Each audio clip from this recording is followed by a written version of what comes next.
Hello guys welcome to my channel. बंधुरा आजकेर भिडियोते आमरा आलोचना करब रसुन खाली पेटे खेले कि हय, खाली पेटे रसुन खावार उपकारिता एवं सठिक पद्धति, तार साथे किछु सतर्कता आलोचना करब। तो भिडियोटी स्किप ना करे सम्पूर्ण देखते थाकुन। खाली पेटे रसुन खेले ता एलिसिन नामक यौगेर माध्यमे रोग प्रतिरोध क्षमता बाड़ाते ओ रक्तचाप एवं कोलेस्टेरल नियंत्रणे राखते एवं हजम शक्ति उन्नत करते साहाय्य करे।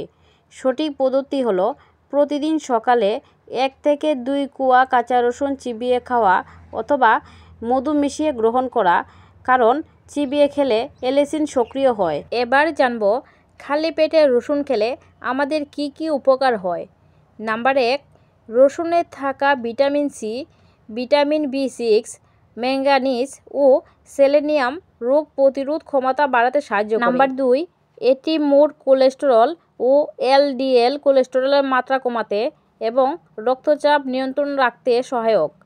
नाम्बार 3, खाली पेटे रसुन खेले हजमेर समस्या दूर हय एवं अन्तेर प्रदाह कमे, जा डायरिया सारातेও साहाय्य करे। नाम्बार 4, एटी रक्त परिशुद्ध करते और लिभारेर कार्यकारिता उन्नत करते भूमिका राखे। ताहले अवश्यई आपनारा बुझे गेछेन जे खाली पेटे रसुन खेले आमरा की की उपकार पाई। तो चलुन एबार जेने नेई रसुन खाওয়ার सठिक पद्धतिगुली की की। नाम्बार 1, रसुनेर उपकारिता पेते काँचा खाওয়া सबचेয়ে भालो, कारण ताप दिले एर एलिसिन যৌগটি ক্ষতিগ্রস্ত হয়। नाम्बार 2, प्रतिदिन सकाले 1 থেকে 2 কোয়া কাঁচা রসুন চিবিয়ে খেলে এলিসিনের কার্যকারিতা বাড়ে। नाम्बार 3, জাজালো স্বাদের কারণে সরাসরি রসুন খেতে অসুবিধা হলেও এর সাথে মধু মিশিয়ে খাওয়া যেতে পারে। নাম্বার 4, ভর্তা, শাক বা মুড়ি মাখানোর মতো বিভিন্ন খাবারে কাঁচা রসুন ব্যবহার করা যেতে পারে। তাহলে অবশ্যই আপনারা বুঝেছেন যে রসুন খাওয়ার সঠিক পদ্ধতি আপনাদের কিভাবে ব্যবহার করতে হবে। তার সাথে খালি পেটে কাঁচা রসুন খাওয়ার কিছু সতর্কতা আপনাদের অবলম্বন করা উচিত।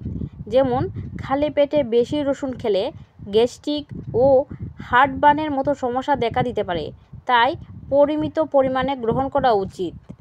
তাছাড়া জিইআরডি এর মতো রোগে আক্রান্তদের জন্য খালি পেটে রসুন গ্রহণ করা উপযুক্ত নাও হতে পারে। তো ভিডিওটি আলোচনা আজ এখানেই শেষ করলাম। যদি আপনাদের ভিডিওটি ভালো লাগে তাহলে অবশ্যই আমাদের YouTube channel HC health caption চ্যানেলটি সাবস্ক্রাইব করবেন, যাতে পরবর্তী ভিডিওগুলি আপনি মিস না করেন। ধন্যবাদ।